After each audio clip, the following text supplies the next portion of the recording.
निज मैं सुखी दुखी मैं रंग राबु मेरे तन को।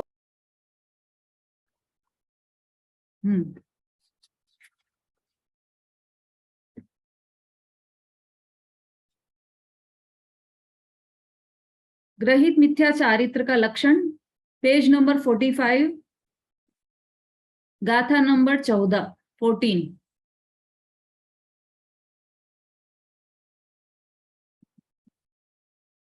ये दोहा नंबर 13 समझ में आ गया था ना सबको। इसमें 7 तत्वों की भूल में एक तत्व की भूल में सातों ही तत्व की भूल कैसे होती है, यह भी पूरा बताया था। ये आ गया था सबको समझ में। यदि एक तत्व की भूल होगी तो उसके साथ सातों ही तत्वों की भूल होगी। ऐसा नहीं कि हमें तो जीव तत्व की तो श्रद्धा है पर आश्रव बन संवर निजरा और मोक्ष की श्रद्धा नहीं है, तो ऐसा नहीं। यदि जीव तत्व की इन सब की श्रद्धा नहीं है तो जीव तत्व की भी श्रद्धा नहीं है।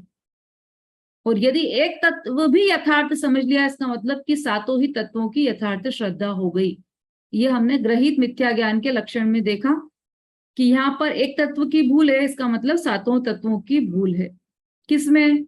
उनके जो ग्रंथ हैं, अन्य मतियों के जो ग्रंथ हैं, जो कुशास्त्र हैं, उसमें एक तत्व की यदि भूल है तो बाकी सातों ही तत्व की भूल है। उसमें ऐसा नहीं कर सकते कि जैसे गीता है तो उसमें गीता में आत्मा को अजर अमर बताया, तो ये उन्होंने जीव तत्व का सही बताया कि हाँ आत्मा अजर अमर है। ये बात तो सही बताई ना उनने, कि नहीं उनकी यह बात भी गलत मानी जाएगी, क्योंकि पहली बात तो एकांत से कथन किया है और दूसरा उनके बाकी तत्वों की भी भूल है ना। आश्रव बन संवर निजरा मोक्ष तत्व संबंधी भी भूल है। आकुलता में मोक्ष मानते हैं तो मोक्ष तत्व संबंधी भी भूल है वहां पर उनके शास्त्रों में। तो इसका मतलब कि सातों ही तत्वों में वो जीव को भी उन्होंने सही तरीके से समझा नहीं है। ठीक है। जैसे कोई शराबी होता है तो जब वो शराब पीकर आता है तो शराब के सेवन के बाद यदि वो अपनी माता को माता भी कहे तो भी वो विश्वास के योग्य नहीं होता, क्योंकि अभी वो शराब के नशे में। और उसने कभी माता को माता भी कह दिया तो इसका मतलब यह नहीं हुआ कि वह सत्य कहलाएगा, उतना ही अविश्वसनीय है अभी भी वह। ऐसे ही यदि उन्होंने आत्मा का को अजर अमर बोल दिया तो ये एक कथन उनका सही होने से ये नहीं हो गया कि पूरा शास्त्र सही हो गया, क्योंकि वो तो पूरा दूध में एक बूंद भी जहर डालो तो पूरा दूध ही फेंकने योग्य होता है, ग्रहण करने योग्य नहीं होता है। ऐसी ही स्थिति कुशास्त्र की रहती है। अब ग्रहित मिथ्या चारित्र का लक्षण यहाँ पर पंडित दौलत राम जी कह रहे हैं 6 डाला में। दोहा नंबर 14 निकाल लीजिए सभी।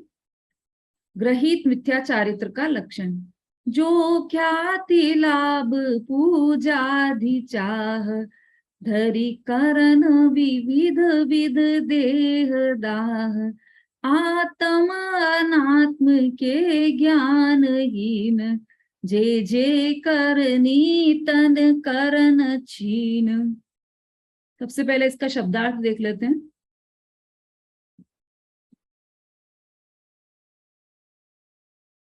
जो ख्याति लाभ पूजादि चाह, जो ख्याति अर्थात प्रसिद्धि, लाभ अर्थात प्रॉफिट, पूजादि मतलब पूजा करना या आदर करना या सम्मान देना, यह सब आ गया उसमें।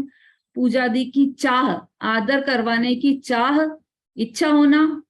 धरी, चाह को रखना, चाह धरी, ये पूरा एक सेंटेंस है। जो ख्याति लाभ पूजादि चाह धरी। फिर करन विविध विध देहदाह, विविध विध देहदाह, अलग अलग प्रकार से देह को छीन करने वाली क्रियाएं हैं ये, क्रियाएं करे।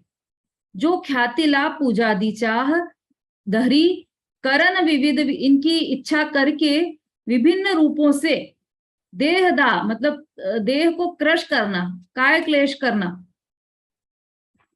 इनकी चाह में।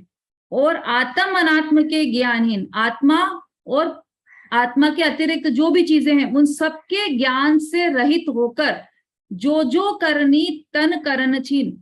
आत्म अनात्म, आत्म मतलब आत्मा, अनात्म मतलब आत्मा के अतिरिक्त जो भी चीजें हैं वो सब अनात्म। उनके ज्ञानहीन, ज्ञान के बिना जे जे जो जो करनी क्रियाएं हैं, तन करण छीन, तन मतलब देह को छीण करने वाली, देह को क्रश करने वाली जो भी क्रियाएं हैं वह सब मिथ्याचारित्र हैं। अभी देखो समझ में आएगा अभी आपको। अन्वयार्थ पढ़िए वहां से।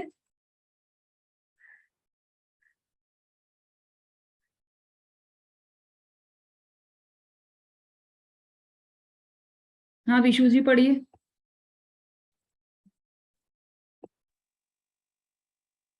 अपनी कीर्ति, धन का लाभ, सम्मान आदि की इच्छा से नहीं नहीं, तप करके। कहाँ पर है आप? अन्वयार्थ पढ़ना है। ये बुक दूसरी है। अच्छा चलिए फिर आप रुकिए, जो सबके पास बुक है उसी में से पढ़ते हैं।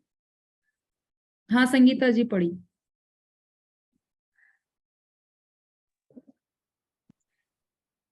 उस समस्त मिथ्याचारित्र को छोड़कर अब आत्मा के कल्याण के मार्ग में लग जाओ।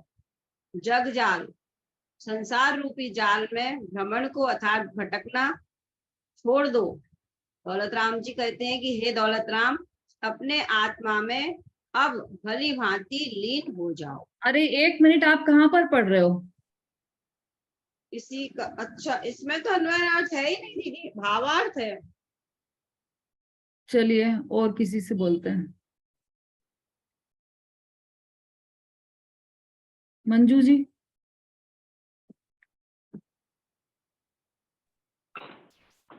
शरीर और आत्मा का भेद विज्ञान न होने से जो एक मिनट, कौन सी किताब है आपके पास?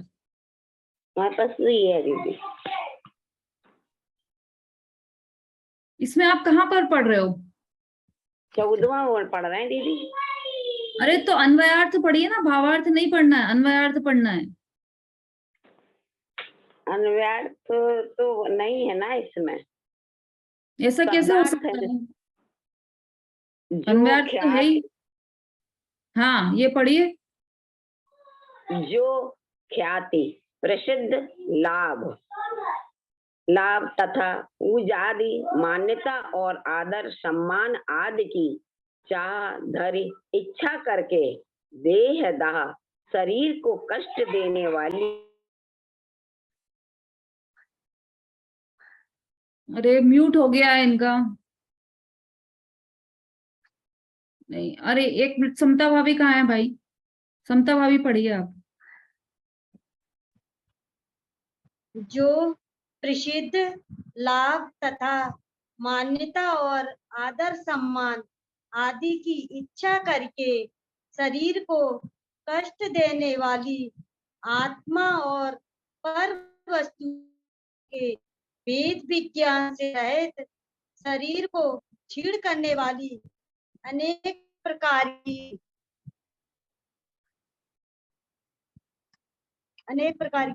जो जो क्रिया हैं वे सब मिथ्याचारित है।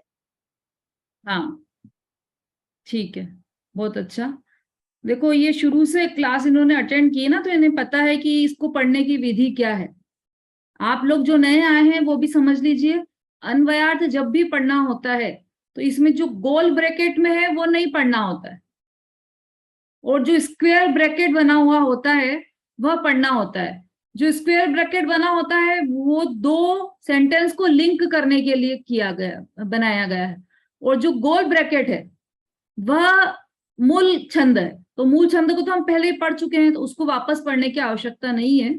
इसलिए केवल जो ये शब्द दिए हैं बीच बीच में, जो प्रसिद्धि, लाभ तथा मान्यता और आदर सम्मान, ये केवल इसी तरह से पढ़ना होता है जैसे अभी समता जी ने पढ़ा। कोई बड़ी बात नहीं है, लेकिन बस ये विधि इसकी ऐसी है पढ़ने की। जो प्रसिद्धि, लाभ तथा मान्यता और आदर सम्मान आदि की इच्छा करके, तीन चीजें लिए यहाँ पर, प्रसिद्धि, लाभ तथा मान्यता और आदर सम्मान। ये मान्यता के अंतर्गत ही आ गया। पूजा आदि, ख्याति, लाभ, पूजादि, तीन चीजें। पहला तो ख्याति।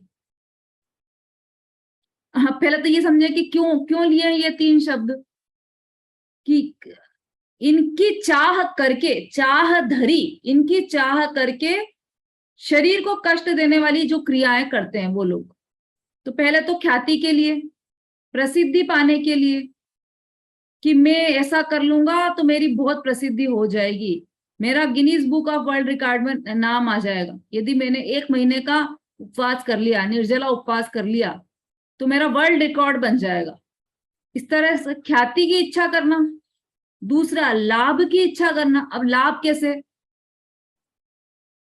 या तो पैसे का लोभ हो, या फिर और कोई लाभ हो, कि जैसे इस किसी ने बताया कि इस सूत्र को पढ़ोगे या नमोकार मंत्र का इतनी बार पठन कर लोगे तो आपको ये रिद्धि प्राप्त हो जाएगी, कि आपको आकाशगामिनी विद्या प्राप्त हो जाएगी। तो ये लाभ की इच्छा से करना, कोई तप करना या उपवास करना, ये सब किसी लाभ की इच्छा से करना, वह हो गया। पहला ख्याति की इच्छा से, दूसरा लाभ की इच्छा से, तीसरा पूजादि। पूजा आदि। पूजा मतलब किसी से अपनी पूजा करवाना या आदर करवाना या सम्मान करवाना, है ना। आदि में सब ले लेना, ये यहाँ पे नीचे भी दिया होगा ना। आदर, सम्मान, मान्यता, वो हमें मानने लगे, हमारा ऐसा प्रभाव।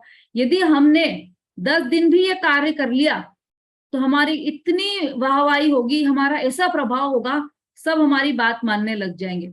या हमने ऐसा वेश धारण कर लिया, हमने केशर या वस्त्र ओढ़ना प्रारंभ कर दिया, कि लोग हमारी मान्यता मानने लगे कि वो तो सन्यासी जी हैं, है ना। इस तरीके से तो ख्याति, प्रसिद्धि, लाभ और मान्यता और आदर सम्मान आदि की इच्छा करके शरीर को कष्ट देने वाली,